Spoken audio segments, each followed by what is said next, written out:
Hello, Charlie.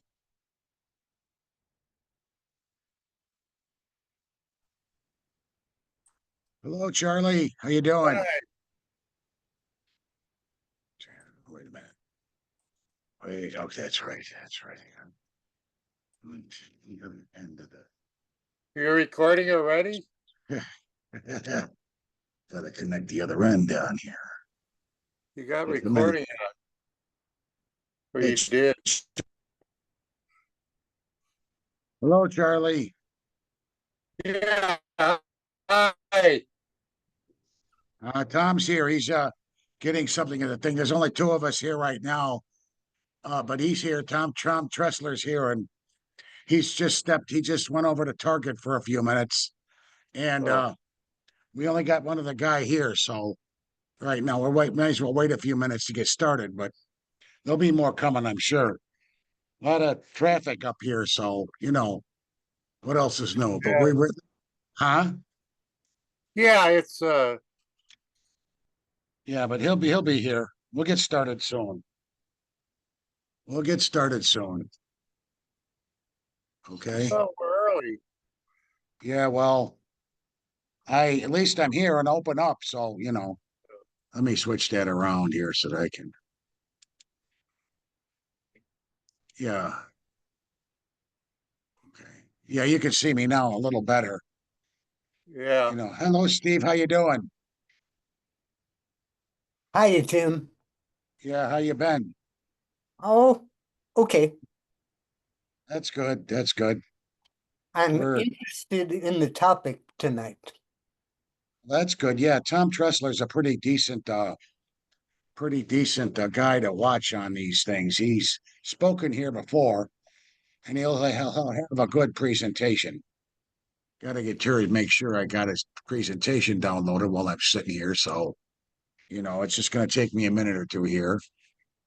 Um, so I, I thought of you when Trump advanced nuclear power. yeah. Well, problem is God damn it. Okay, here we go. Yeah, I know he advanced it, but the thing is that what worries me is Trump getting rid of a lot of the regulatory stuff. Nuclear power, yeah, I do know I think the thorium molten salt reactors are better, but you also have to remember that um you have to understand too that we you kind of have to understand too that we need to get some other things. God damn it, what did I do with this presentation? Hey, He, Rufus, how you doing? he emailed it to me. You and exciting? Big hug. Since No, was it? you doing, Tim? What? No, How you doing? Well, Since we went to the railroad. well, Russ goes to that railroad meeting. yeah. Yeah. With Mike. You guys can still see me, right? Right. Yeah. Good. Tom emailed me his presentation. I stuck it in my mailbox, but I'm not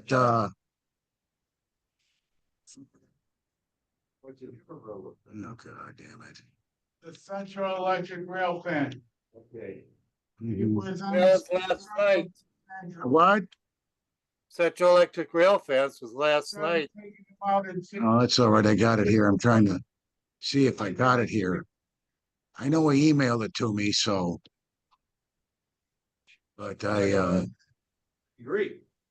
I Well, today, a lot of people agree, but it's today it's late. They modernized the buses I'm gonna in 60. Yeah. So I would at least have waited till the modern bus showed up.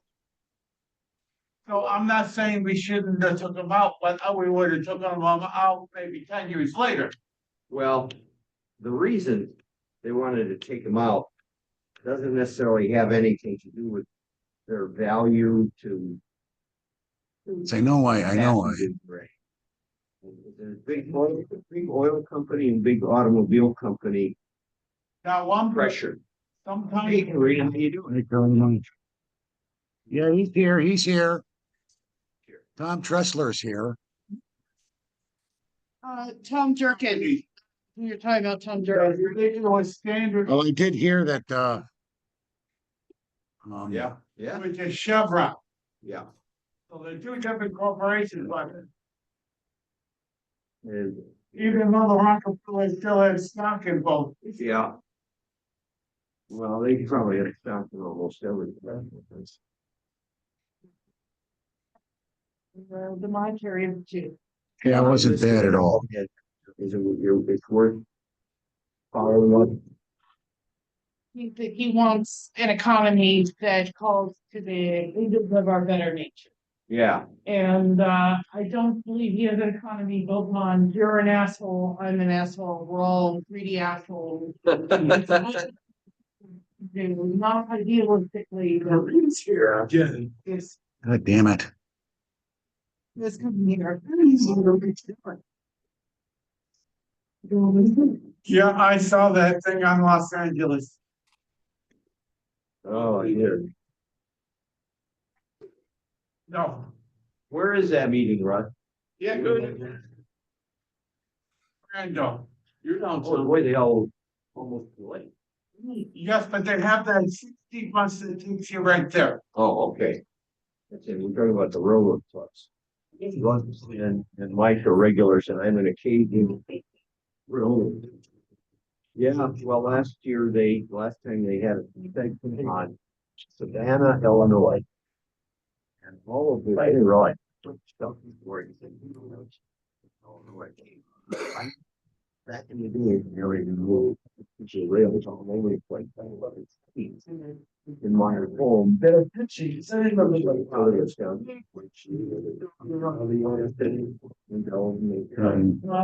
But I'm not. well, the went from Milwaukee to Elkton, down to Savannah. Then we have to get off that train, get on another train. Chicago. I did that a couple times, and the trains are full of students. Some of them maybe went further west.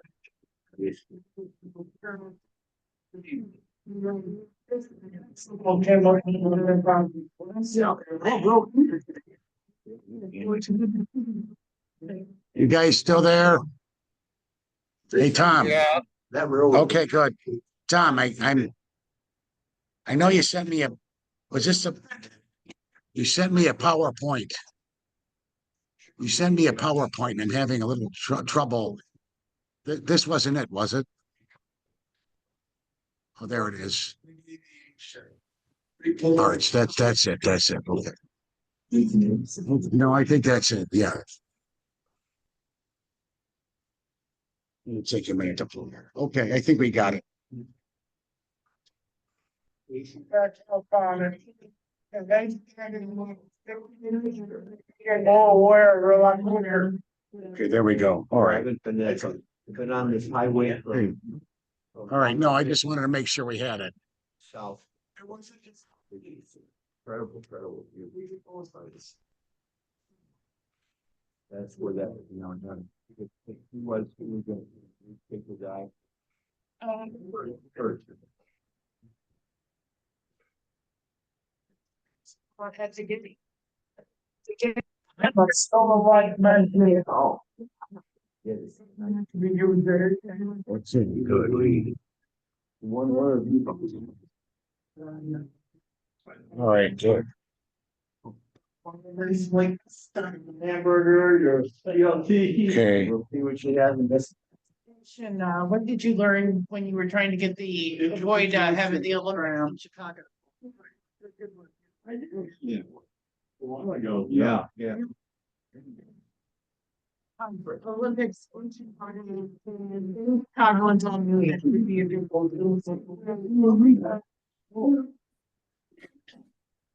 There were videos of people saying we should have the Olympics in Chicago. Where's my damn Zoom? Okay, there we go. There we go. Okay. We'll get started in about maybe 5 or 6 minutes, Charlie, okay? sure. We're starting to get some people here. Steve, I'm glad to see you tonight. Glad Good. glad to see you, Tim. Yeah, I mean, it's good. That's good. I gotta go have one of these things here real quick. I just got Tom's PowerPoint down, and we'll give a few more minutes for a few more people to mosey in, Oh, really? and we'll go from there. Tim, I'm working on that. Yes. I know you are, Mike. That's right. You like 60 billion. Oh. All right. I'm gonna flip the camera. Okay, yeah. Okay, I'm gonna take the camera and flip it back to the mic. I shall be right back in a minute or two, and we'll be able to let people in. Okay. Sure. All right. Need just a few minutes. Karina, can you let anybody in on Zoom if they come in for the next 33 minutes? I'm not a.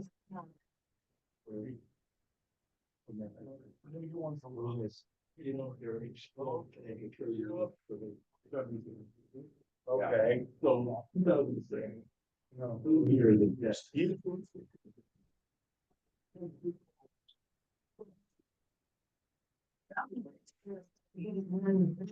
And now, what are those?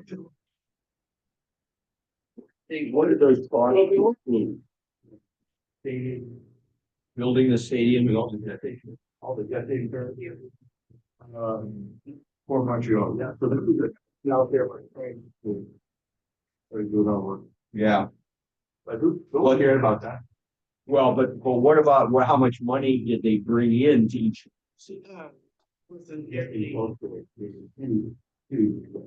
Yeah. So there's, well, It's not gonna. Maybe. That's.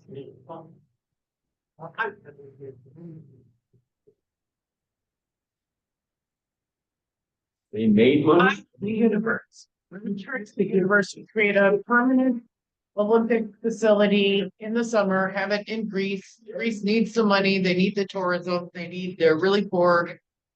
So to create permanent facilities, a permanent winter facility, a permanent summer facility, and we're not gonna keep having these bids and corrupt processes and bribery and I didn't forget it. just Yeah. keep it in Greece in the summer and it's good for pay. But that's not how the IC likes to do so they want to be, you know, really. There was one, who was that guy? So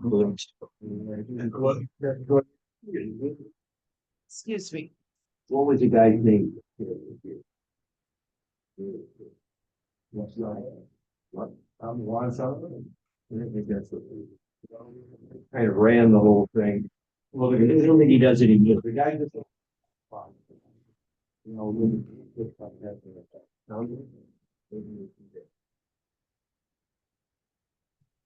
I do know that the head of the pavilion. Yeah, you know, he looks, you gotta shut it. You know, and he's in all time. So he's the. So 2017, 18, where exactly scandal broke.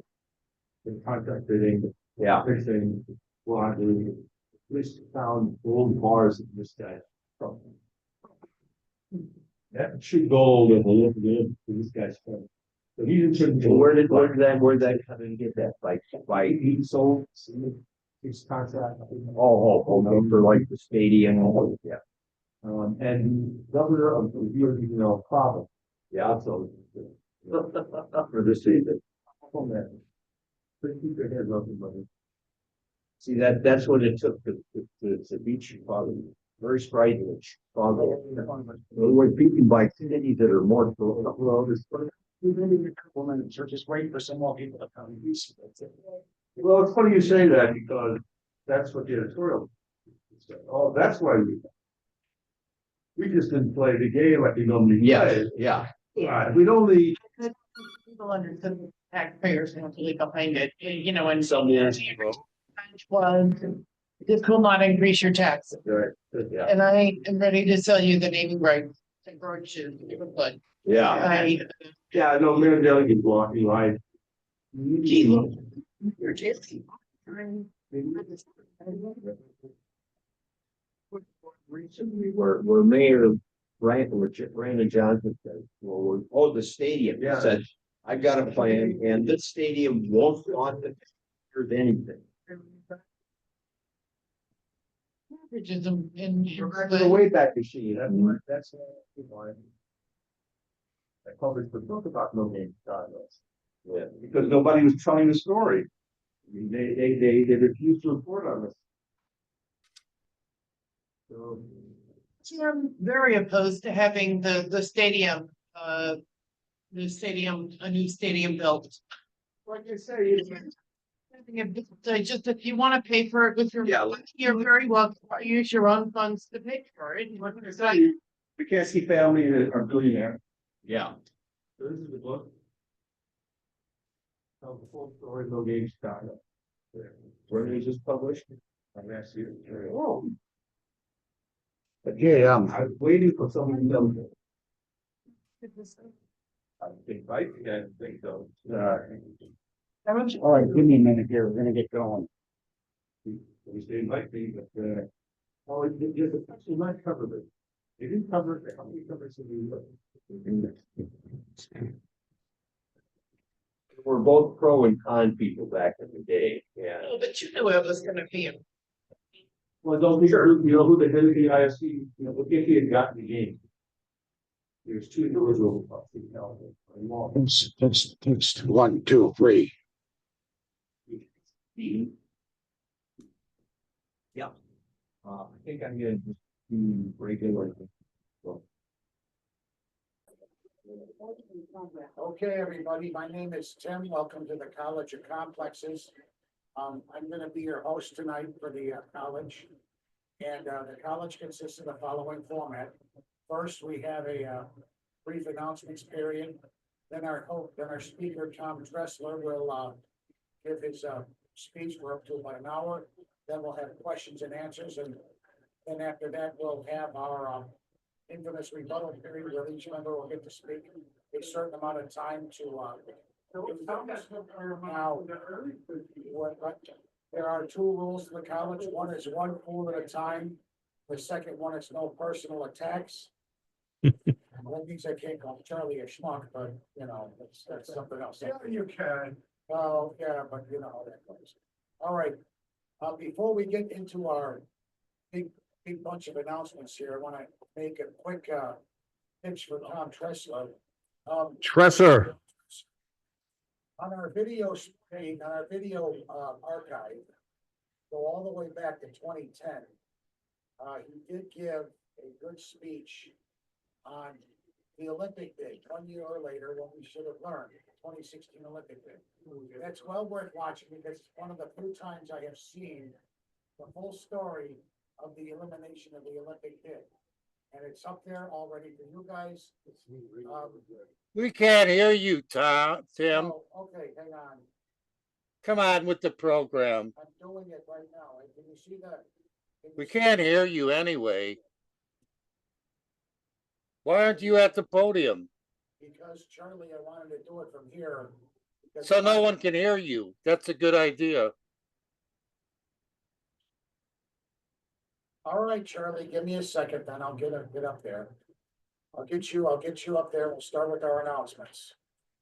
Just stay right there, Tim. Get you going. As soon as I get the chin back up there again, sorry about this. Okay, hang on, I'm gonna share a screen here in a second. As of this point, like I said, as you could see earlier, there is Tom Tresser's Olympic bid on our College of Complexes homepage. And now I will defer to Charlie while we get back into the main program and the main speak. Okay, Charlie, go ahead. We'll put up the schedule. Yeah, doing it right now. Yeah, all right, there we go. Schedule speakers. Go ahead. And the budget. All right, we want to see May 31st. Thank you. All right. Welcome everyone to meeting number 3,819 of the College of Complexes, the playground for people who think. Now, although I am not a capitalist, I will give an advertisement for upcoming programs. On May 31st, our own college regular, Jan Bodart, will be talking about the pros and cons of small modular nuclear reactors. These are reactors made in a factory and delivered to the site. It's the latest development in a bad technology. On June the 7th, everyone should start working on it. This marks, on June 16th actually, marks the 10th anniversary of the entry of Trump in politics, when he came down and announced his candidacy for president of the United States. So we're going to have an open mic. Maybe we can find 3 keynote speakers to get the discussion going on an assessment of Trump as president of the United States, pro and con. On June 14th, Walt Simla will be giving us, he's been following it for decades, but an entire review of Cuba-US relations going back decades. So if you want to learn about Cuba and what's going on in the Caribbean in relationship with US foreign policy, come on June 14th. June 21st, our own Tim Bolger. Now, if you haven't read this, you ought to take a look at it. It's the most famous encyclical document issued by a religious organization regarding the condition. On June 21st, Tim Bolger will be talking about Rerum Novarum. There's links in there if you want to take a look at the document in advance. Well worthwhile taking a look at the ethics of employment. On June 28th, we've got a first-time speaker. Where's the schedule, Tim? Got it right there. It's not on the screen. What? Oh, jeez. Hang on. God damn it. Sorry. Okay. A little bit of something wrong. That's okay. Sorry about that, Charlie. Go ahead. I don't know how to pronounce this leader's name. Abraham Ore. But he's a revolutionary figure in charge of a West African country. Has been in the news for taking on some innovative policies. So it should be a good program, but yes, Siri hasn't presented to the college before. On July 5th, I personally, for the 4th of July talk, will be talking about the conceivability of invasion and annexation of Canada. This is also an overview of Canadian history and relationship. If you have not studied or read anything about our neighbor to the north, I put together a very simple, relatively brief PowerPoint covering the major highlights of Canadian-US relations and where we are at right now. Some interesting things. It's also poignant because of the passageway through the Arctic. So there's a very good reason. On July the 12th, I just got an email this afternoon that the debate has been canceled. They didn't furnish any reason other than they were doing it someplace else. So that event has been canceled. So that leaves the next open dates are July 12th, 19, and 26th. Please furnish a title and a brief written description of what you'd like to talk about. Okay, thank you, Tim. Take it away. Okay, me come up front there real quick and we'll switch it to the. All right. Okay, hi, how you doing? Okay. Tonight, I'm just gonna leave it very brief. Let's introduce Tom Tresser and his speech on the arts. Okay, Go ahead, sir. all right. All right, more public. That's right. That's what I want to hear. Hey, everybody. Well, good evening, everyone out here in Complex Land. I think this maybe is on my fourth or fifth. Who's counting over the years? Oh, we talked about the Olympics. We talked about stopping, I think, the privatization of Lincoln Park. Oh, all kinds of stuff. Chicago's not broke. That's right. We're still not broke. So yeah, I got a book here. Chicago is not broke. It's updated for 2024. And I have a new book out, which is about the fight to stop the Olympics from coming here. It's called No Games Chicago, How a Small Group of Citizens Derailed the City's 2016 Olympic Bid, Saving You $24 billion. You're welcome. The people in Rio spent it. It's gone, honey. It's gone.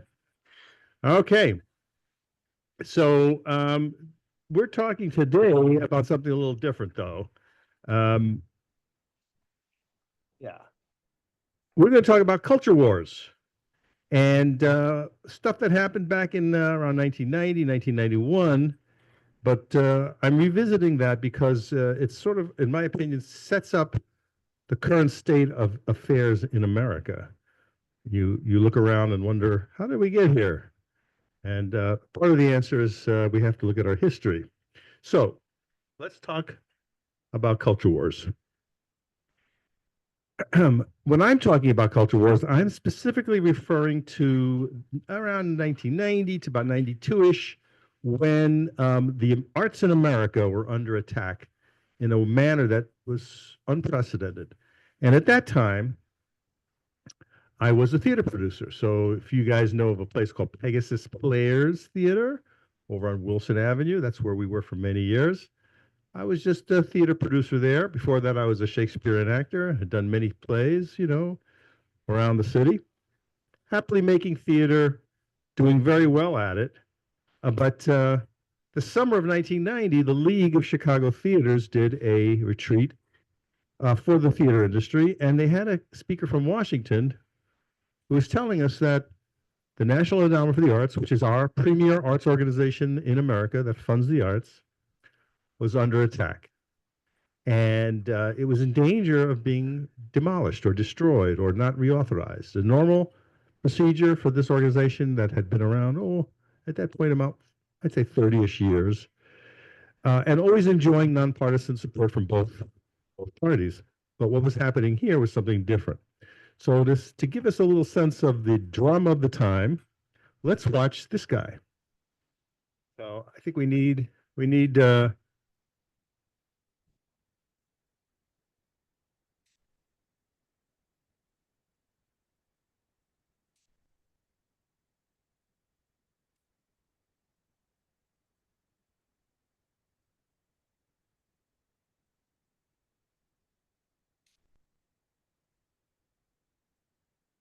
okay, we're gonna have a little technology here. This is basically a video playing, or it's supposed to play.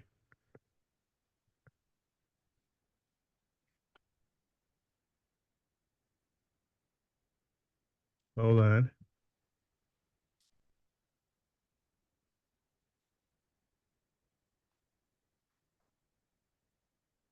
All right, hold on.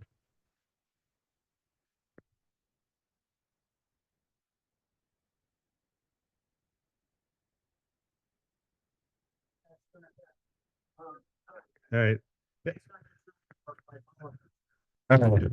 So never mind. What is supposed to be happening is a video of Pat Robertson from the 1992 Republican convention, and he is basically saying there's a culture wars going on.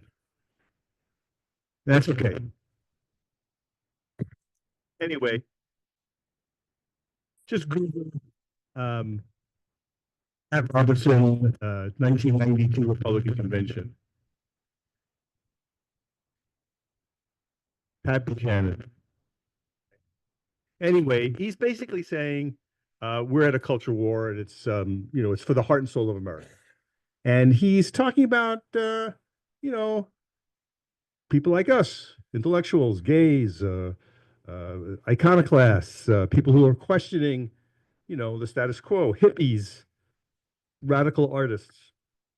And they are very, very dead serious about what they want to do. So here's a quote from a report of the time. The new Christian right is out to Christianize America. Randall Terry, founder of Operation Rescue, he says, our goal is a Christian nation. We have a biblical duty, and we are called by God to conquer this country. So what does that mean? It means that is to abolish the constitutional wall that separates church and state. So that's a fundamental piece of America. And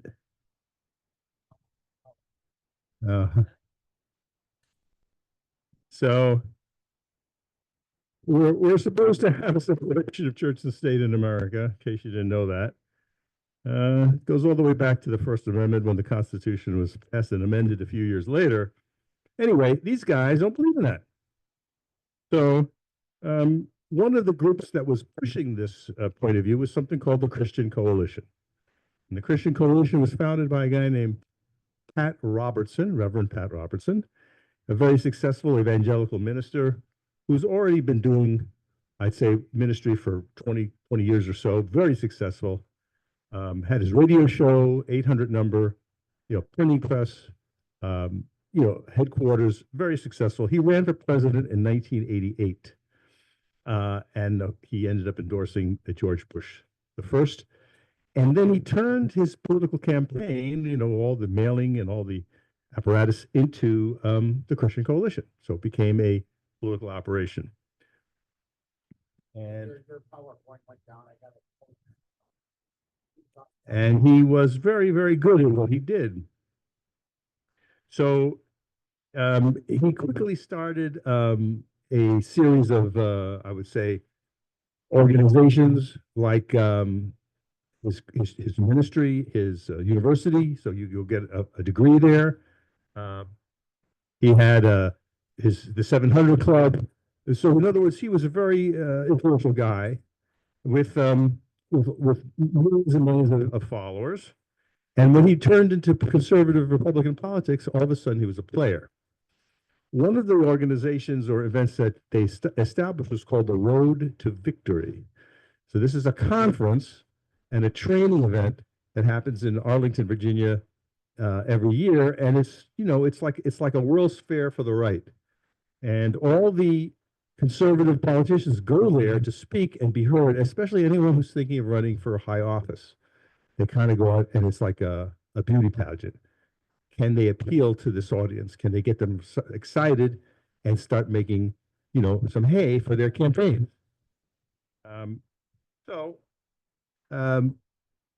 That's what happened in 1988.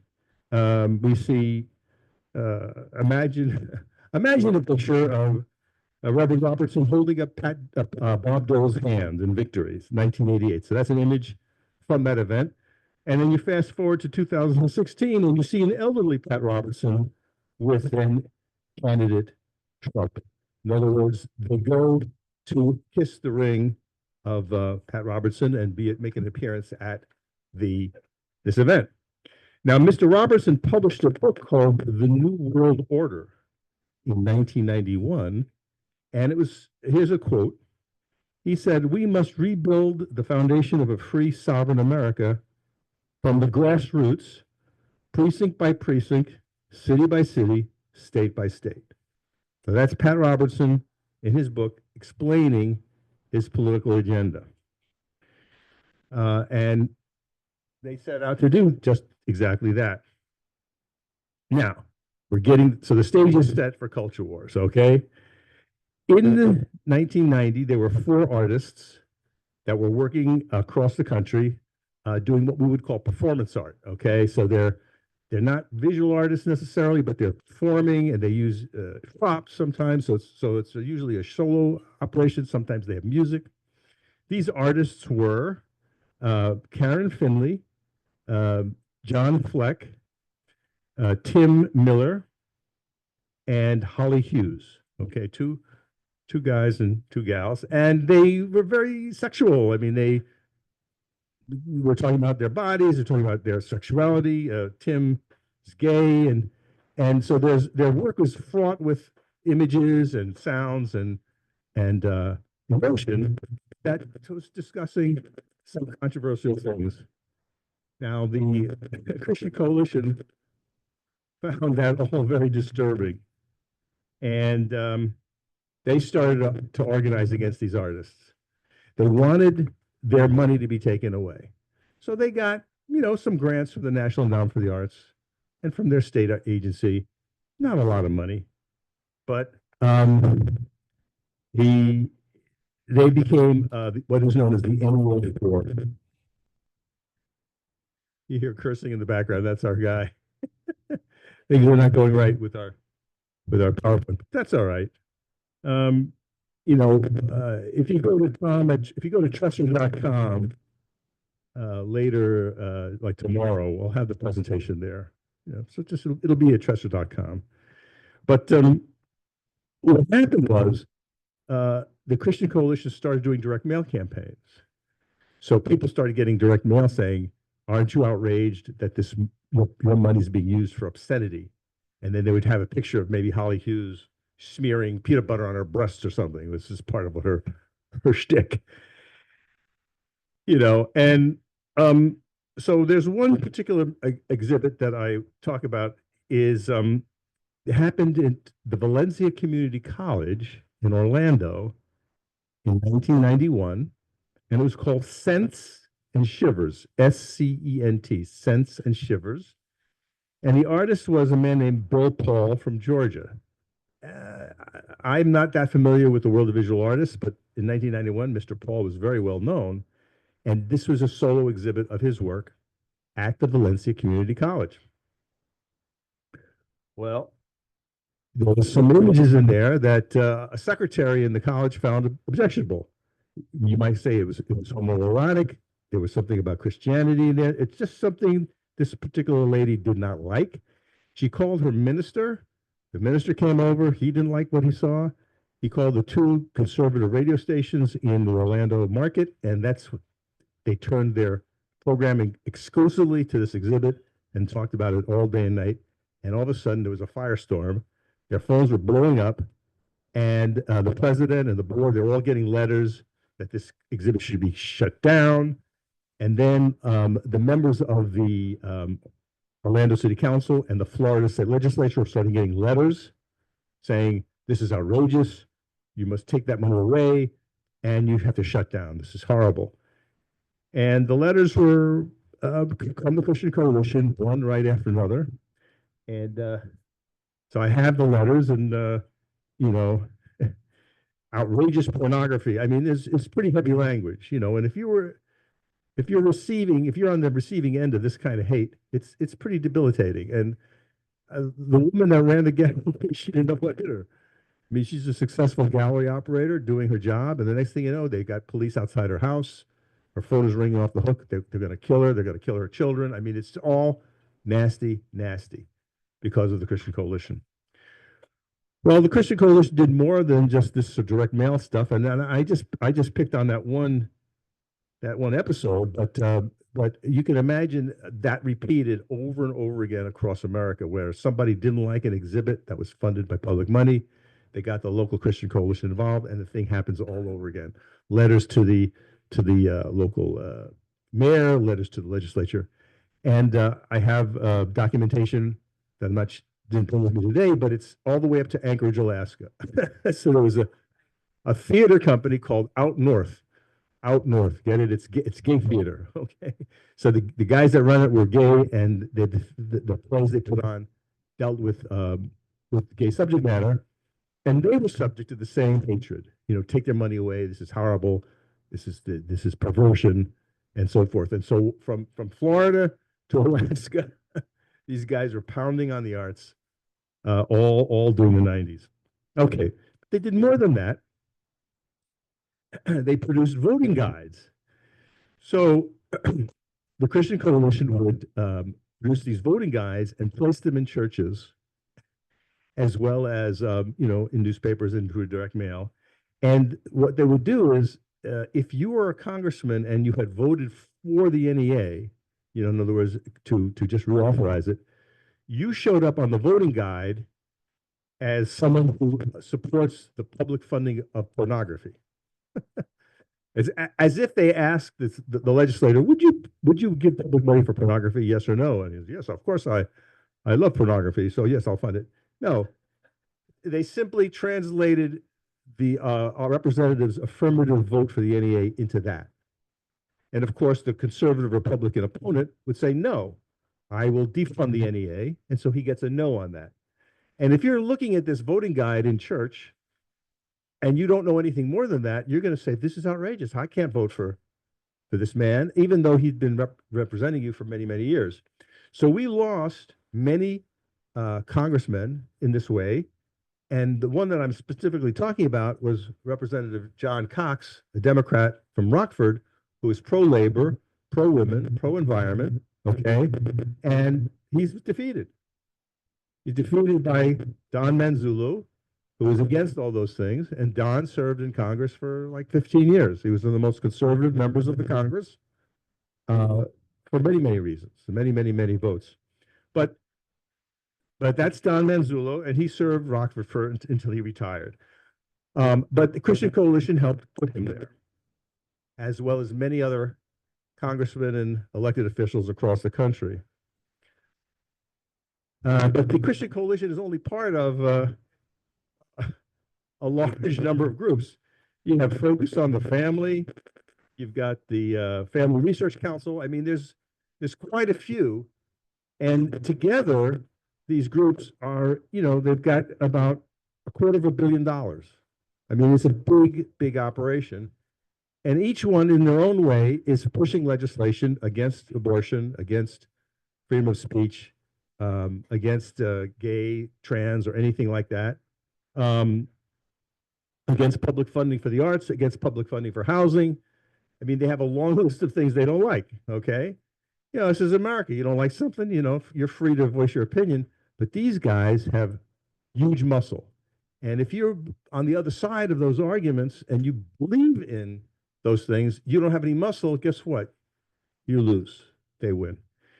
So I have, been following this for a long time. So I have front page of the New York Times from 1992 that says, quietly, Christian conservatives win hundreds of local elections. That's slide 20. Just to show you I've been on this for a while. I mean, that's an actual New York Times that I saved from 1992. And then I have a slide from 2000, which is the same theme, called Right Makes Might. So this is 8 years later, and this slide says right makes right, right makes might. And again, it's the idea that they're winning elections. There you go. There you go. So that's the 1992, and you can see the slide and the headline again. This is New York Times. Quietly, Christian conservatives win hundreds of elections. Now, I don't know about you, but if I'm somebody who's concerned about this and I saw that headline 30 years ago, I say, like, we should get our shit together. Shouldn't we? Shouldn't we be in the same thing, like electing our people? They're electing their people. We should elect our people, right? And let the people decide. But our side stayed home. They really didn't do anything. And there's the second slide from 2000. Right makes might. All right. And then fast forward another 22 years. And there you see the headline there. And assassination. I'm far right, without efforts to get elected. Yeah, far right makes efforts to get elected. So basically, you get the picture from 1992 to 2022, front page of the New York Times, documenting the electoral victories of these nut jobs. Okay. Now, at the same time all this was happening, this guy from Richard, Florida, published a book called The Rise of the Creative Class. And he got a lot of headlines and he made a lot of money talking about this all over the world, that, our economy has shifted from working with our, muscles, from the neck down to the neck up. And that the economy had shifted to a knowledge economy and an information economy. And therefore, creativity is the new capital of how you drive things forward. So he wrote that book. He talked about where creative people were living and moving, and it was a big, big deal. So what I want to know at that point is, I kind of believe that. I see it. It's certainly true for me. Is there creative class consciousness? What would that look like? In other words, if you make your living from your brain, do you share things in common across political, geographic, and other boundaries? Because we all share this basic thing that we make our living from our brains, whether you're a teacher, a scientist, an educator, a designer, librarian, doctor, right? A singer, and a lot of jobs, even if they don't have the word creativity, it still requires a lot of creative thinking. So that was a question I had. And then I started doing some research, and I came across the Arts Democratic Club in San Francisco, and they got their artists together and they endorsed candidates. So that's the idea of, well, if there's creative class consciousness, then maybe you apply that filter to your candidates and ask the candidates to come before you, in this case, candidates for mayor, and say, well, what is your stand on the arts in San Francisco? What is your stand on creativity and freedom of expression? Talk to me, talk to us, convince us that we should support you for mayor. And I thought that was pretty cool. So I came back to Chicago and started the Greater Chicago Citizens for the Arts. This is in 1990 to 1994. And we did just that. We gave candidates questionnaires for state rep, state Senate, Alderman, and the United States Congress, and the United States Senate. And we endorsed candidates and then worked for their election based on their results. But we also registered people to vote. So we went to art schools and put voter registrars in the registration line. So when these young kids registered for class, they registered to vote. We sent voter registrars into arts fairs. There's a lot of arts fairs in the summertime, and it's a great place to meet people and engage with them and make sure they're registered to vote. There's a newsletter here you can see from the Greater Chicago Citizens for the Arts. And, we did a rally. So there's a rally, there's a flyer from 1991. We mixed it up with performance and artists. And again, we're trying to use our creativity, in a political way. So so our rally we did, there's Aaron Freeman, who's a political comedian, and, he performed and he spoke. But the woman you see there is Rosemary Mulligan, state representative, who won by 1 vote. So she was telling us, don't think that your vote doesn't count. Oh, arts people. Oh, people who are creative and don't think that this is important to do. But I'm sitting here as a state representative telling you your votes count. We did Arts for Braun. So that's Carol Mosley Braun, the first Black woman to take the United States Senate. But we did fundraising for her and wrote her arts platform, the first time a candidate for the United States Senate ever had such a thing. So there I am in 1992 in the home of an art collector, a wealthy gentleman, raising money for Carol. And you can see up to the left, Jan Schakowsky, then State Rep Jan Schakowsky, wearing a brown Carol Mosley Braun t-shirt. So Jan was standing in for Carol at that event. But then I went on and worked at Carol's headquarters as an unpaid volunteer for the arts community. So I was sort of an organizer on behalf of Carol's campaign, reaching to the cultural community all across the northern part of the state. And we raised tens of thousands of dollars. You know, there's Carol herself speaking at one of our rallies. You know, it's called Vote for the Arts. So that's what we were doing there back in the day. And there's Carol's arts platform, a 4-page platform, which still to this day is the most comprehensive statement on the arts and culture that any candidate for the United States Senate has ever issued. Well, we were there for the victory. Well, she was an underdog, but she prevailed, and we were there with her on opening, night, on the night she won the election and became our first Black lady United States Senator. But we did that also for Gutierrez. This is Luis Gutierrez when he was a alderman, and he became a congressman. And so we did Arts for Gutierrez, and there he is. And you can see below him at a town rally and performance, that's Michael Moore, a poet, reading poetry. And there we are with Congressman Gutierrez. And we did more. We did an exhibit. There's an exhibit. And then we started working with the League of Chicago Theaters. Yeah. So this is what you see right here. This was placed in theater programs all over Chicago in the fall of 1992.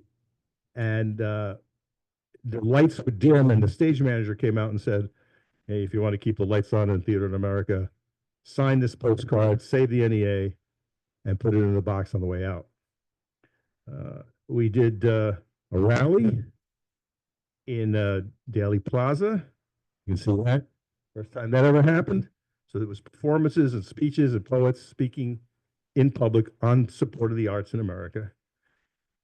And we did a direct mail piece. You see that, first time we ever did that in America for the arts. So basically this is something we mailed to about 10,000 people saying, hey, save the NEA, sign this, and send it back to us, and we'll send it to the president. And then we did a lot more. We ran around trying to train people to run for office. That we did in the 2000s. But at the end of the day, we really didn't do what we needed to do. I mean, the arts community in America really dropped the ball. And I stopped doing all this work in the mid 2000s. It wasn't supported by anybody or anyone or any arts organization, sadly. But the other side kept going. I mean, they kept building and building and building on their former victories all the way back to 1990. And so here we see a headline: decisive Christian vote carries Trump to historic victory. Post-election research shows. In 2024, Christians comprised 72% of the electorate and gave Trump 56% of their vote. And I'm going to tell you that is a result of 30 years of slow, patient building, base building, getting out the vote, turning people out, training them, and so forth. And so I have this slide here that says, Trump has won the culture war. They won. We lost. But as I show you an image of Trump's second inauguration, I ask you, are we ready to fight? Are we finally ready to show that the same kind of dedication and discipline that the other side has? And so I'm here to tell you about the 100,000K project. Okay, so the answer is, for me, to get 100,000 of our peers from the arts, nonprofit world, nurses, librarians, scientists, people who teach, social workers, people who know stuff, people who are involved in helping people every single day, and get them to run for local office, because that's what the other side has done so successfully. And then you move up the food chain, but you start out at the library board, the school board, the city council, the state representative, and then you move up to govern. So that's what it is, and you can look at it at 100kproject.us. Okay, that's my lesson for the last 30 years, people. Organized.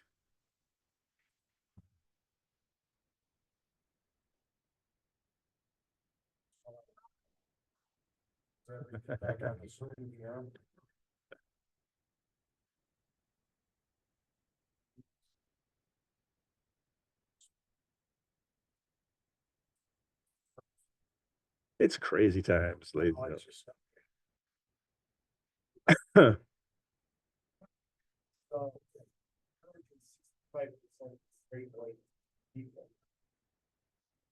I don't know that for a fact, but okay, if you say so.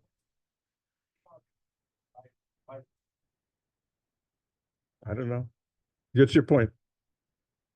No, I just wondered. No, I don't have the numbers. I couldn't tell you, you know. What's the comp? Are you calling people or am I calling on people? How does it work? Whatever, right now I'm trying to get it's such as calling us. Yeah, go ahead. Talk about the Chicago Reader. Did it play a role in your effort? The Chicago Reader. No, they never covered me for any of this work. Ben Jaworski is a colleague, and so he's written about my work for the fighting the TIFs and fighting the Olympics. But other than that, they haven't really paid much attention. They have never reviewed the book Chicago is Not Broke, and they haven't reviewed this either.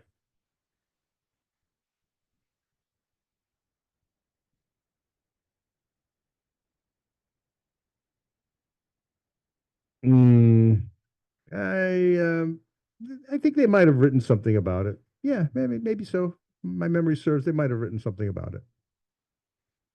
But nothing, not a big deal. Yeah, way in the back. Oh, Chicago's Not Broke is a book of about 8 pieces by local experts on revenue solutions, sustainable progressive revenue solutions for the city. Okay. It's organized in 3 sections: money that is stolen from us through corruption and incompetence, money that they're hiding from us. We know they're collecting it, they're just not showing it to us, and money we should be collecting, but we're not. And it totals $5 billion. Get Charlie to get his question here. Charlie, you got your hand up. I'd like to get your question here when you're ready, sir. Charlie, go ahead. Yeah, I haven't read the articles, Tom, but it looked like the Trump and the Republicans want to get rid of, if they haven't gotten rid of, National Public Radio and public television. Are you aware of the current events in that regard by any chance?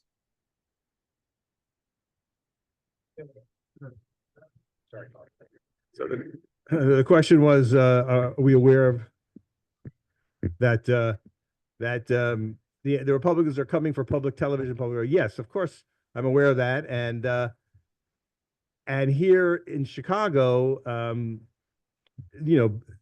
Chicago Public Media, which owns the Sun-Times. So the Sun-Times, as you know, is now a nonprofit, right? Because they raised $50 million to buy the Sun-Times. So I'm getting emails every day, and she's also on the radio. The CEO, Miss Bell, is on the radio saying, please send us money, and I'm begging them to stop. I'm begging them and the other nonprofits across America to stop beleaguering us with panicked pleas for money and to instead switch their thinking to what I want to do, is to elect 100,000 of us to local office so we can govern this country into sanity and justice. If we don't do that, what's the point? There will be no nonprofits. Yeah, it's too late. It's too late. The stock market, I'm on a fixed income. So the stock market that we rely on to last our money, since my wife and I are not working anymore, it's in the shitter. And this maniac is destroying the country as we stand, while he's personally raking in billions. So I don't have any money to give it BEZ. I'm sorry. And if they go out of business, it's their own damn fault. They stood by and watched this slow motion train wreck of Trump over 2 terms. So not just WBEZ, but all the media in America stood by, and they enabled him by covering him like he was a sane human being. They're calling it sane washing. That's actually a term now that is being applied to the media for covering a maniac as if he was a normal person. And they did that since the moment Trump announced that he was a candidate back in whenever that was, 2015. Way back in 2015, and he started saying crap that would have ended anyone's political career. So So the media, I blame the Sun Times and the Tribune and the New York Times, all those guys, including public media, for being where we are. So stop pleading for money. I don't have it. And even if I had it, I'm not going to give it to you. I'm going to put my money in getting people elected. That's and the crypto or his socks, his Bible. No. Yeah, I got a quick one, I think. You make a point that it's not the donation you need, it's the freedom that you need. I mean, donations are gonna be at the venues when people flock in to see the shows and stuff, but that's where all the donations are coming from. It's just the freedom not able to operate, which we really need to have. Is that correct? No, I mean, but the argument from the ACLU and the Alliance to Feed the Hungry Children and public radio is send us money for two things. For one, our grants are cut, our funding is cut, so we don't have. We've got a 20% hole in our budget, 50% hole in our budget. We're going to go out of business if you don't send us money. That's the first plea. The other plea is for lawsuits. So everybody's suing the government. So BEZ is suing them. The ACLU is suing, of course, and it's a waste of your money. It's got the Justice Department. We're paying for both ends. So if I'm sending money to the ACLU to fund a lawsuit, I'm also paying the budget for the Justice Department to defend it. It's crazy. Save your money. Don't send it to the ACLU for lawsuits. They can't win. And he's got the Supreme Court on his side. So even if a lower ranking judge finds in the favor of somebody who's trying to keep the Department of Education alive, this is one of the lawsuits, right? You can't zero out the Department of Education. Even if a lower court says that we agree with you, the Supreme Court will side with Trump and say you're the president. You can do any bloody thing you want. They've already given him a complete green light and a complete immunity. So. Couple things. Now, you just said that it's a waste of time to file lawsuits. I would guess, when you're coming on this, the problem is not winning lawsuits. Most of them they seem to be winning. Yes, I'm hearing the regulars are winning. Whether that makes a difference or not, I don't know. But my first question is, what do you think of our new president? Taking charge of the Kennedy Center. Oh, man. Yeah. So the question was, are the lawsuits good tactics, even though in the long run they're going to fail, because in the short term they are winning? But also, any thoughts on taking over the Kennedy Center? Well, I was on a call with the Theater Communications Group. The Theater Communications Group is America's trade association for large theaters. So here in Chicago, the Goodman, the Steppenwolf, Victory Gardens, all those theaters are all members of TCG. So they had 1,000 people on the call. It was the morning that Trump did that, the morning that Trump fired the head of the Kennedy Center, and it was panic in the streets. People were like hysterical. Like, what does it mean? I mean, the Gay Men's Chorus is supposed to perform. Are they going to be canceled? What should I take money? Should I take money from the NEA? Am I signing a pact with the devil if I take money from the NEA? It was all that kind of nonsense. It wasn't helpful at all. There was nothing to do. There's nothing for us to do. It's his gift. He can put his monkey as the head of the Kennedy Center. There's really nothing you can do about it.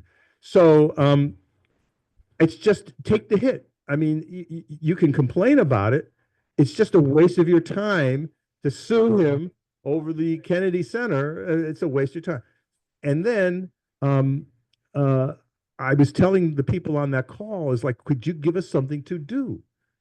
There's 1,000 arts leaders on this call, and probably between them, they can reach maybe 1 million audience members. I mean, if you think about all the theaters and dance companies in America, how many people go in their doors every weekend? What do we want to tell those people who are coming to the theater every weekend? Do we want them to do something? So there was nothing like that on that call, and I was very frustrated. So there's a question in the back.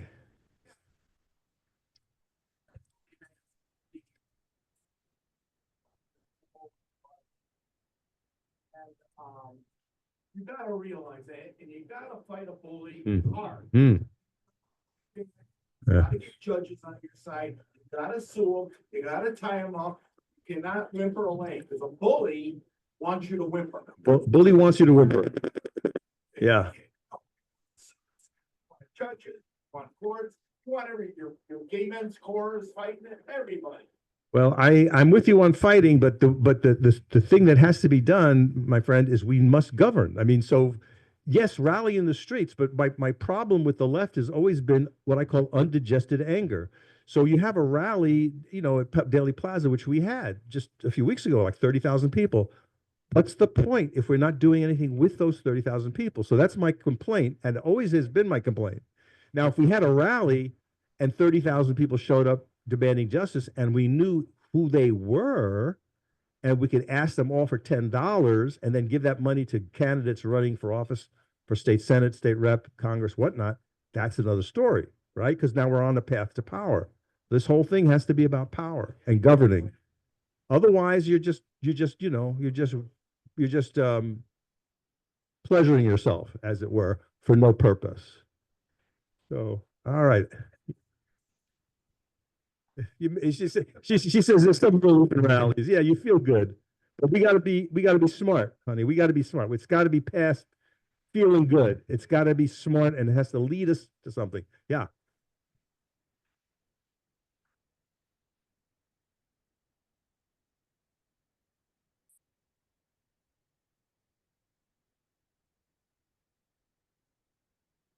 Yeah. Yeah, fair question. Right. So it's some things that your tax dollars support are obscene that I don't support, like war, for example. So Trump is going to talk about $1 trillion defense budget. That's the most obscene thing I've ever heard of. But I can't make that stop. So I would much rather protest that than the arts. The arts are essential to the life of the nation. Freedom of expression was found, you know, I would put it to you this way. The America as a country is an act of creativity. When we decided to secede from the British government back in the 1770s, the idea of creating a country was absurd. To say that there's something called the United States of America was a complete fiction. There were 13 colonies, 13 states that a lot of them hated each other. But we said, no, we're going to separate from England and we're going to create this thing called the United States of America. That was a work of fiction. And it's worth remembering that one of the things that helped found our country was a book called Common Sense by Thomas Paine, who was not an American. He's an immigrant. So everybody saw Hamilton, you know, immigrants, we get things done. So we're all immigrants or children of immigrants. And this book, called Common Sense, helped turn the tide. And Washington often talked about it as why his people didn't go back home, you know, when their enlistments were up, because they read this book. And all across America, people were reading this slim volume. It was like 60 pages. So America, act of creativity to this day. And as I say, we're living in a creative world where problem solving is part of the democratic process, and it's a creative process. So the more creativity we have, the more democracy we have. And when dictators come, you'll often see they'll kill the artists, they'll kill the professors, they'll kill the intellectual class. They don't want anyone asking questions. They don't want anyone doing artwork that's ridiculing or, you know what I'm saying, criticizing the powers that be. So yeah, you'll get artists that do crazy shit that might offend you and go like, that's nutty. I wouldn't pay 5 cents to see that. On the other hand, there's a bunch of people who found her that work very meaningful and took a lot out of it. So it's like, fine, I don't care. I just won't go to see it. I don't mind my money going to it. You could say it's another version of the same argument that says this: I don't have any children. Why should I pay property tax for education? And a lot of people feel that's an argument. Like, I don't have any kids, and I don't have any kids. However, I think public education is vital for America. So I'm okay with 56 cents of my property tax dollar supporting a system that I'll never use, have never used, you know what I mean? But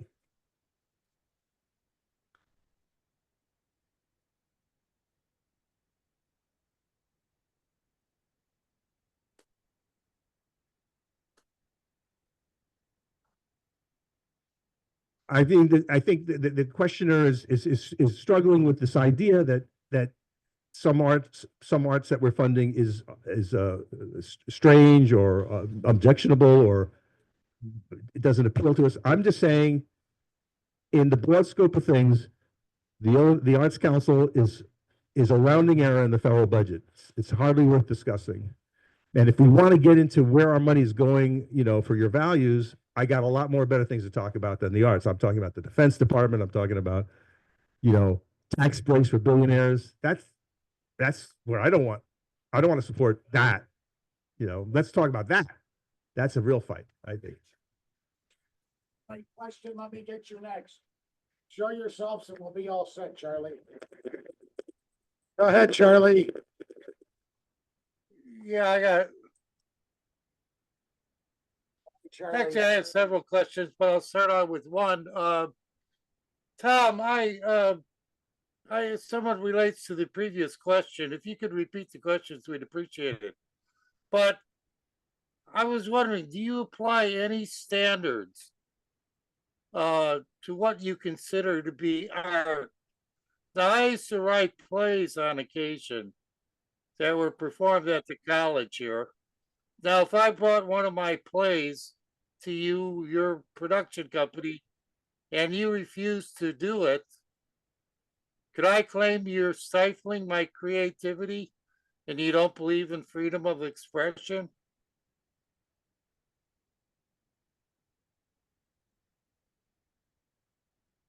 I think that's the question. I understand the question, all right.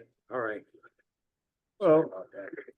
Well, I used to run a theater, and we got artists putting their places all the time. Very common in America. So you have your artistic director, or someone, a dramaturge, or some other person who's in charge of that. They read your play, they don't like it, they don't have to produce it. That's not what I'm talking about. So at the same time, the same playwright could apply to the Illinois Arts Council for a playwriting grant. And again, people like me and other arts folk would be on that panel, and they'll go, "Do we know this guy?" Yeah, I read his work, and you can get $1,000 or something from the Arts Council as a playwright. On the other hand, they could turn you down too. They don't have enough money to fund all the grants. So the Illinois Arts Council, or in the case of the city of Chicago, the City Arts Program, has the same process. You apply, and depending on how good you are and how well known you are, and if you have had your work performed before, you could get that money. But that doesn't guarantee you a production. No, I don't think there's a parallel there at all. Definition of an artist is. Definition of an artist. Well, I'd say it's somebody who was creative and makes work of some sort in any medium that you care. In other words, you have something in your mind, a thought, a feeling, a story, and you translate that from the interior to the exterior by some means. So a painter would use a canvas and color. The writer would use a piece of paper and a pencil, But at the end of the day, there is something that used to be in my brain that is now outside that you can absorb and enjoy. That's what an artist does. Like inventor, a sort of artist. Yeah, sort of artist. She's inventing a thing, and she's making an improvement. So Steve Jobs and all those people, I don't know if they would call themselves artists, but it's the same creative process. They had a thought. They're trying to solve a problem. They take materials and create a thing that wasn't around before. So some people feel that some of the things that Steve created, the actual Apple computers, are highly artistic, and the watches, the swatches were sort of like fashion. Like when a fashion designer designs a shirt or a dress or a garment, that's art. It's commercial. They have to sell like a lot of them, but it's the same idea. The fashion designer, she has an idea in her head of a shape, of a form, the material to make a garment or a shirt or a watch or something. Yes, it's very artistic. This is that does a spreadsheet is a type of artist too. No, I mean the one when he creates a business, runs the department. It's a different kind. I would say that's a different kind of creativity. I wouldn't call that artistic necessarily, but it's a different kind of creativity. It's creating an opportunity. Like I have an idea. I want to open up a pizzeria. I have an idea of a recipe. That's creative. You know, creating the logo for my business. How do I sell what are the ingredients in my pizza? That's not necessarily artistic, but it's very creative and it's competitive. So there's a pizza guy down the street. I gotta fight him out, and I want you to come to my place. So I make a nice flyer. So there's creativity in everything. I wouldn't call the pizza guy an artist, but it's highly creative anyway. All right, there's a question in the back. Mike, we're gonna go ahead, Mike. All right. Wow. How about these so-called artists? Show some discretion and responsibility, and especially public art showings. When they're showing pornography or semi-pornography or something that is erotic or, just there for the shock value. I mean, God knows we have enough pornography in this country. And we have. But, really, do we really need that? I mean, that's something like a personal thing where.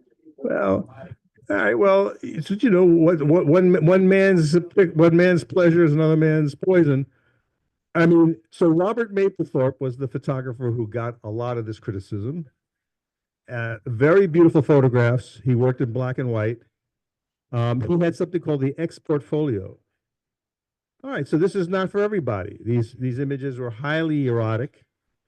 Don't look at them. Don't buy his book. It's a free country, but don't shut his exhibit down. If an art gallery wants to show his exhibit, you don't got to go. Well, I mean, that's usually what happens for him specifically, because they were very, very erotic, and that's what actually happened. When his images were shown in public, there was a warning sign, and there would be a guard there, and children were not allowed. But even adults who thought that they wanted to see Robert's work, they turned the corner and go, "Oh my God!" They got shocked. Okay, get over it. It's just an image. It's just an image. Okay, it's not a bullet. It's not going to kill you.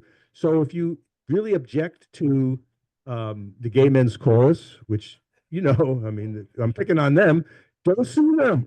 Okay, they're actually very good, but you don't have to see them. And if it bothers you, get over it, because there's probably other things that you like that other people don't like. And so it's a big country. So we're big enough to handle all of that.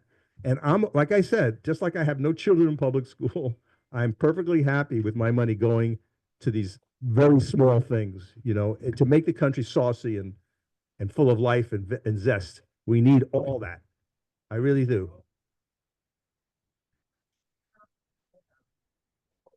Go ahead. Should all these entities be self-supporting, and whether it be theater, pizza making, or whatever? This public support of all these things. Well, that's a great question for the public. So if you don't like that, then you vote for the guys that I'm opposing, because they would say, no, it's not our job to support the arts. But then I would say, what's the country for? I mean, Kennedy said, let me even go before Kennedy. John Adams said, my children will study warfare, and in other words, take up arms, so that their children can be like candle makers and leather makers and artisans, so that their children can be artists. So the mindset is, well, what are we all laboring for anyway? What's the end game for a country like America? And Kennedy was saying things like, the NEA and the arts are essential to the life of the nation. Essential, not an extra, but essential. So in my opinion, they're highly worth funding. Look, we give corporate breaks to every friggin' company. They offshore their profits. They hide their money in Switzerland. They move their money around in different accounts to escape taxation. We seem to be fine with that. So I'm fine with supporting the arts and the humanities very, very strongly, way more than we give them now. It comes back to benefit us.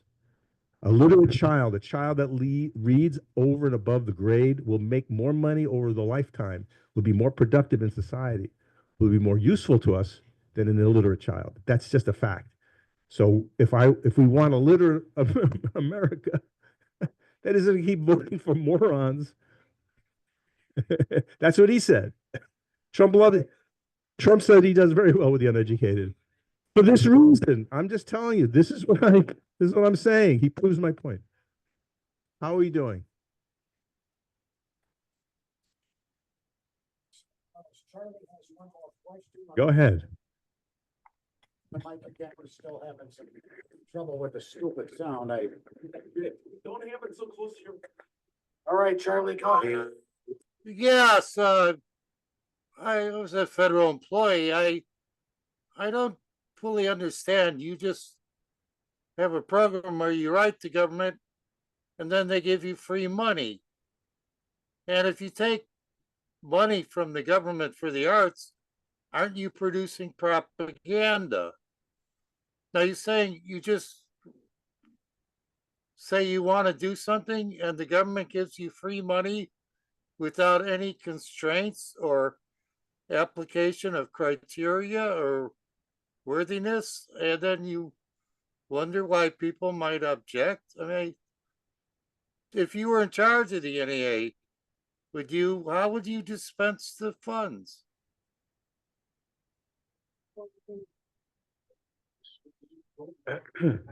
So the questioner is wondering if you take public money, for the arts, are you a propagandist? Well, no.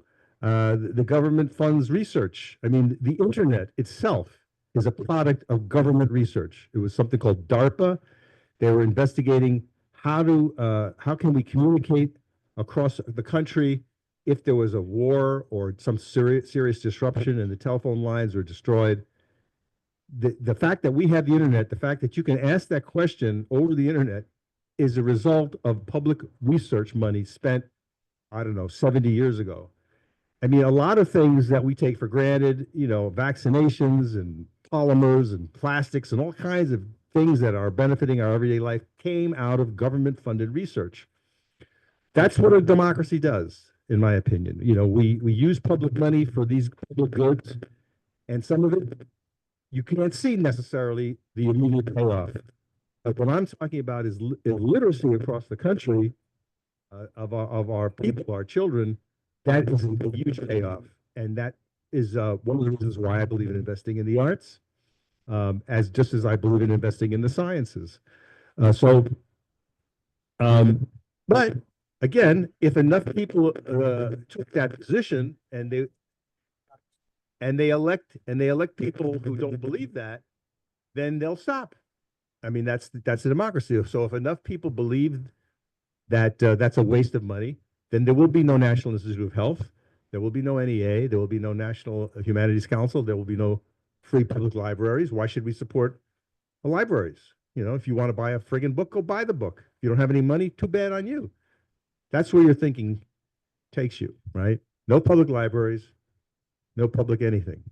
Why shouldn't we? I mean, by that logic, should we charge admission to go into the park? I mean, the park costs money, right? Why should you enjoy it for free? So maybe we should gate the parks and you charge $1 every time you go into the Grand Park. Think about that. So that's where this thinking takes us. So are you paying for your go? It's like, so you would say like, I don't use parks. I have allergies. I don't go outside. I stay inside. I like to read. So why should my money pay for parks? My friends, if we go down that path, we have no country. No country. Yeah.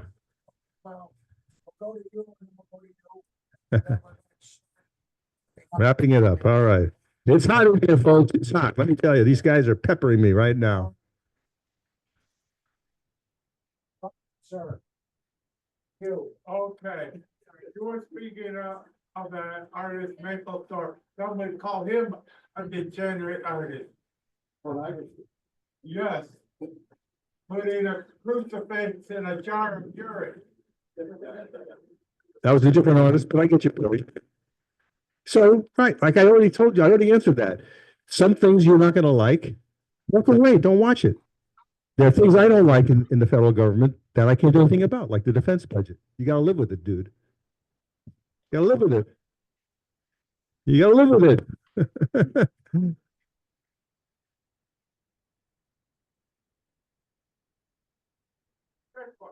Well, I'd say that, Uh, I would say that for the defense budget. Well, I would say that for the defense budget. The day that the defense budget has to have a big sale to buy a jet is the day I celebrate. So we're never going to agree on that. I'm sorry. Yeah. I just want to announce, Tom, the People's Response Network is having an art presentation in July to commemorate the 739 people who died in the Chicago heat wave in 1995. We don't have a location yet, but we've got paper cups, 739 paper cups. We're gonna put ice in them, and while the ice melts, we're going to do presentations. So you heard that coming up in the summer. It'll be in the city, definitely in the city. All right. Keep your eyes peeled, folks. All right. All right, folks, that concludes our presentation here discussing the arts in America and has a precursor to Trump. It's all on Culture Wars, ladies and gentlemen. I'll give everybody a 4 minutes each. Go have sit down, grab a little dinner. We'll speak, you'll get the last word. I gotta go. I'm not here for dinner. I gotta go. Yeah, no. So if there's any rebutting, let's do it now, and then I'm out of here. 3 minutes or so. Okay, go ahead. Right, go ahead, we'll start right away, and you'll still get the last word if you want. That's all right. Cool. Yeah. But, find a little something, I can take care of it for you. That's okay. All right, here we got a rebuttal. Yeah, so I'm all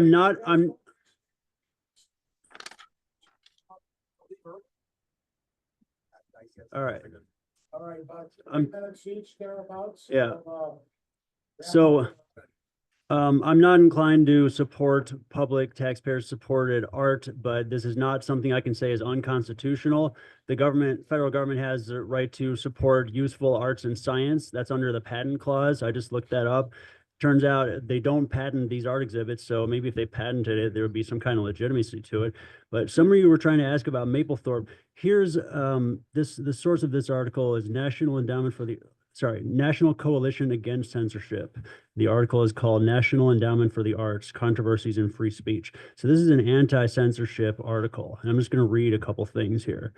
October 1989, Congress passes the NEA's 1990 Appropriations Bill, which contains restrictions on NEA grant-making procedures. It denies funding for projects that produce materials which in the judgment of the NEA may be considered obscene, including but not limited to depictions of sadomasochism, homoeroticism, sexual exploitation of children, individuals engaged in sex acts, which do not have serious literary, artistic, political, or scientific value. 6 months later, in March 1990, Mapplethorpe's exhibition opened, which, according to this article, included 5 sadomasochistic portraits and 2 images of naked minors with graphic focus on the genitals. I understand excluding children from the audience of these exhibits, but when you have naked children in the exhibit, that's the kind of thing where you can't just say, oh, if you don't like it, don't look at it. Those children could not have consented to be, I don't know what age they are, they couldn't have consented to be in those photos. And then 8 months after that, in November 1990, Nan Golden, a woman, she did an exhibit about AIDS that was supported by the NEA. And sometime in the next 20 years, she took some photos of, again, naked children. And in 2007, Elton John, I'm not saying that exhibit was supported by the NEA. I don't know if it was, but Elton John was arrested in 2007 at Heathrow Airport with photos of that exhibit. And he was charged with possession of child pornography. That charge was dismissed. The charges against the guy who displayed Mapplethorpe's pictures of kids, that was dismissed, or I don't know, I'm just finding out about it. So there is serious cause to be concerned about the welfare of children. There's, people were talking about whether art is art if it's just supposed to be offensive. For people like Marilyn Manson, who's possibly a rapist, and all kinds of people you can name, there's all kinds of satanic imagery in music today. And it's just kind of art just for the sake of transgression. And we have to be really careful not to fund that. That's all I have to say. Thanks. All right. We already spend $1 trillion a year on wars in this country. We passed that a long time ago. So, but speaking of money, I would have liked you to hear what the annual budget is for NEA, National Endowment of the Arts. $1 billion a year? Under 200 million. You sure about that? Okay. But, Trump won and the right wing won because, listen, America's 65% straight white people. And, that's a big part of, even half the black folks voted for Trump over Kamala. So, Democrats can't figure that out. But it's a pretty racist country. I mean, whites are racist, Jews are racist, browns are racist, blacks are racist. So it's just something you got to live with. I was an artist, a musical one. Now there's right wingers that are musicians, it's kind of a strange crowd, but I've practiced guitars and violins and things like that over the years. Still do a little bit. The main thing I wanted to say, I guess, was I'm kind of disappointed in these artists that but you do say there's warnings at the entrance to art exhibits, but it seems like they're doing, just the shock stuff. And they should have better discretion and, when it comes to responsibility and pornography and they should just take that off the table. And there's plenty of great art. And then again, you look at your sculptures in Europe, there's like guys junk hanging out all over the place and women, half naked or full naked, in 1,000-year-old sculptures. But anyway, so thanks for coming here. And, it's very interesting. My daughter was in theater, so I have a pretty good. Did you ever see a Very Merry and Unauthorized Children Scientology pageant at the Red Orchid? It was great. By the way, I have a feeling In the Heights was much better than Hamilton, right? Hey, sure. Extra butter, please. Yeah, In the Heights. Of course, my daughter will say it. Hamilton was mine. Hi, I'm Kathy Powers, and I'm an artist. And this is my latest poem this week. And here it is. You know what I heard? By Chicken Little. The sky is falling, they said to me. I thought it was silly, till they said it again. The sky is falling. I paused and thought it was still silly. Again, they said, the sky is falling. I heard it through church windows. God said the sky was falling. At the laundromat, I heard it. The sky is falling. In the Jewel, I heard it. The sky is falling. At a climate town hall, they announced, the sky is falling. Oh my God. Oh my God. Oh my God. It's true. I took to the streets and warned all who could hear, the sky is falling. The sky is falling. I heard it again on Facebook and X. I heard it enough. It must be true. Thank you.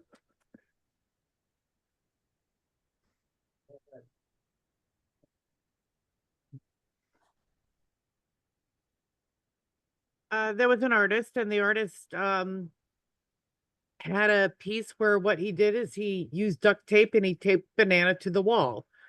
This was first shown at a museum. I think it was valued at $100,000, and then it was auctioned off, and somebody paid more than that.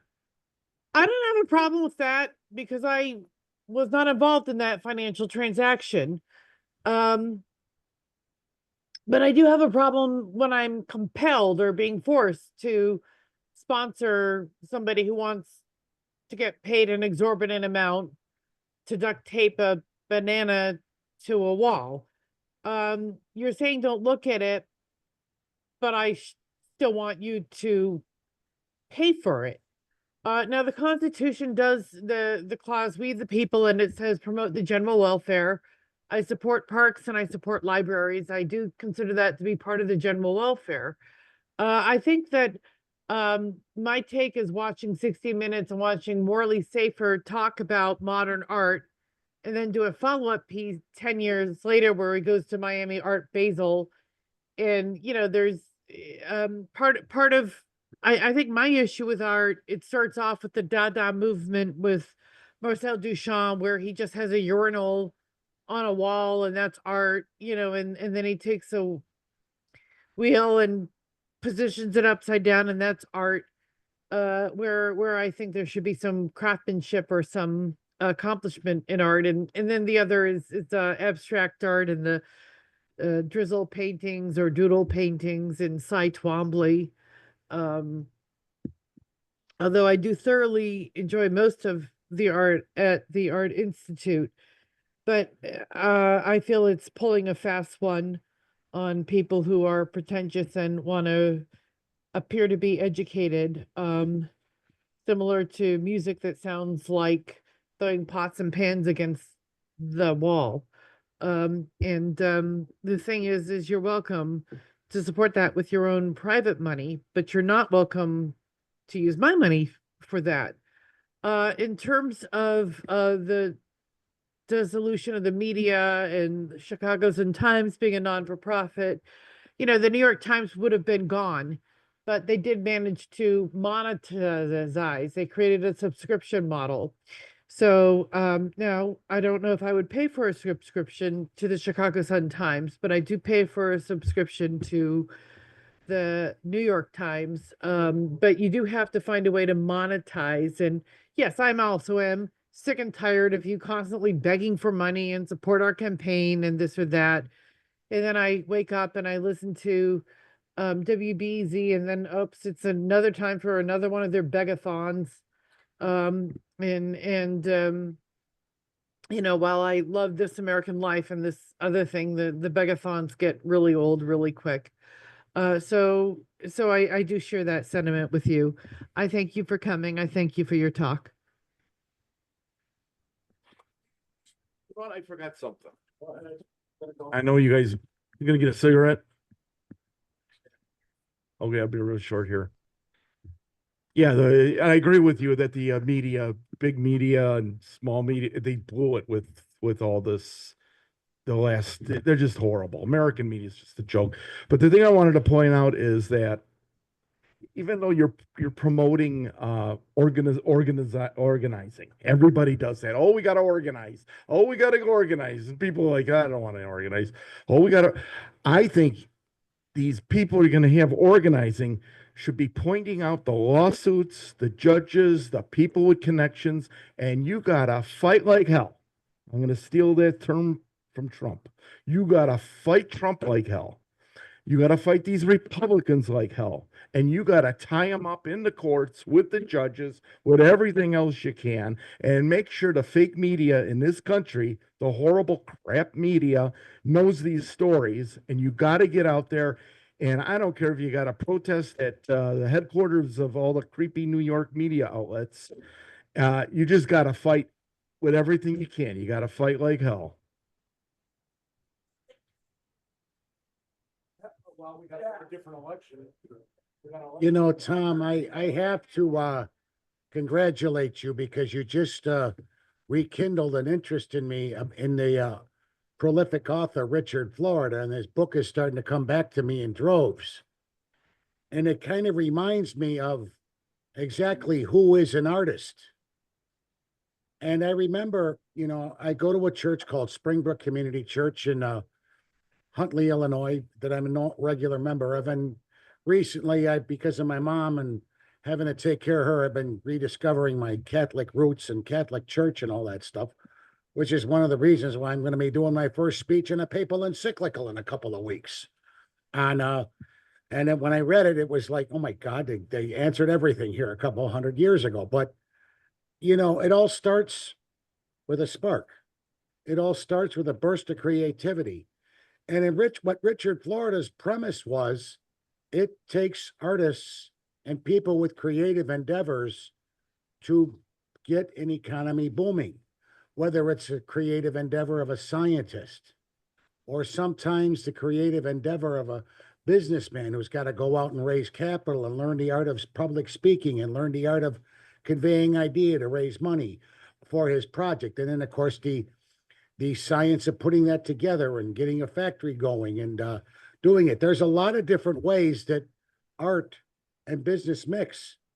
And the point of the matter is, we're not businessmen, we're not just architects, we're not just engineers, we're not just painters, but anybody involved in the creative aspect of using their brains to create something, in a sense, is an artist. I have a sister who is a data analyst for a drug company, and when she does forecasting on revenue and product and that type of thing. And she's got to make cases in front of the CEOs and on meetings and everything else. And is she an artist? I would definitely say yes, an artist of data analysis and Excel. And she's very creative in how to do it. The people right now doing a lot of this creativity in artificial intelligence.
Is anybody there?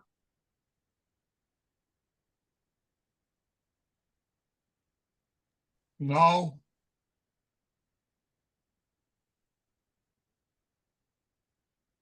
We seem to be frozen out again.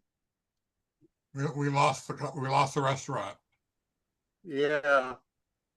If we like this stuff or if we don't like this stuff. Now, when you get back to federal money that comes from everybody and covers everybody, more of a complex problem. But there's a very definite reason that creativity usually comes from cities because creative people congregate together in groups. I do have one quarrel with the arts community. I've had conversations with people who have a degree in art, and they think that they know what is good art and what is not good art. and you know, I don't know what the criteria is. I've never gotten an arts degree or even taken a serious course in art history or anything like that. But such people, I think, some of them are my good friends too, but they think they know and the rest of us don't. That bugs me a little bit.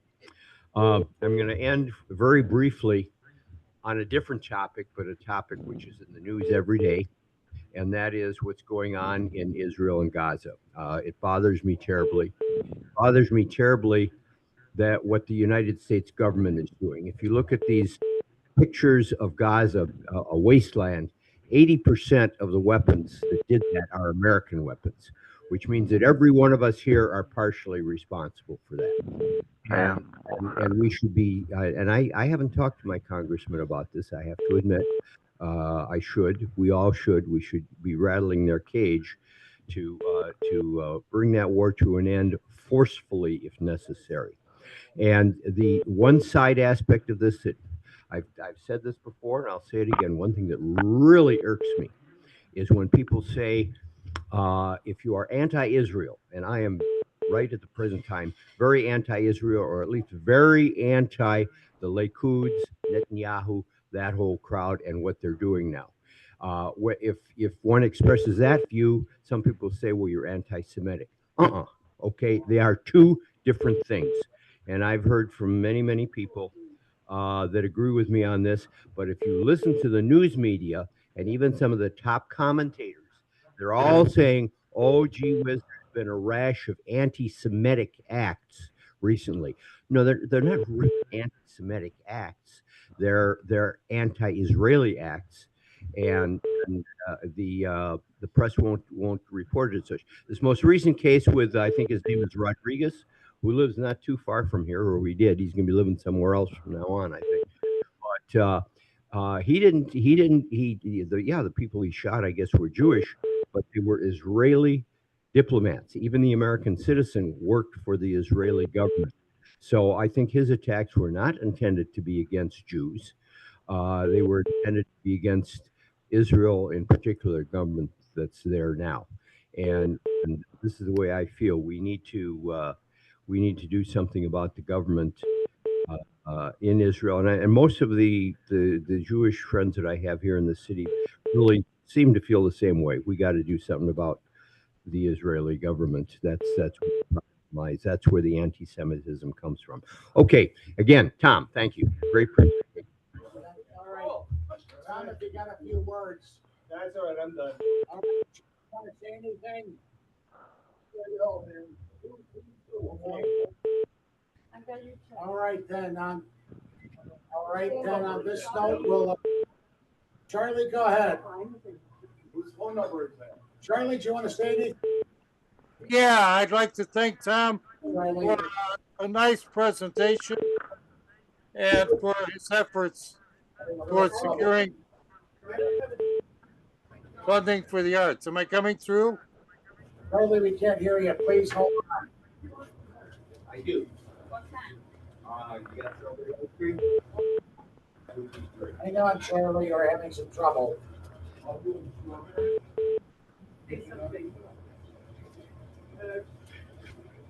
right, Charlie, hang on a minute. I don't know what the hell's wrong with this thing. All right. All All right, guys, I'm gonna have to, I'm sorry, we're having some trouble. I'm gonna have to. All right, kids. My apologies, everybody. I'm gonna have to wrap. Charlie, I know you wanted to say something. Jake, I know you wanted to say something, but I'm just having. Okay?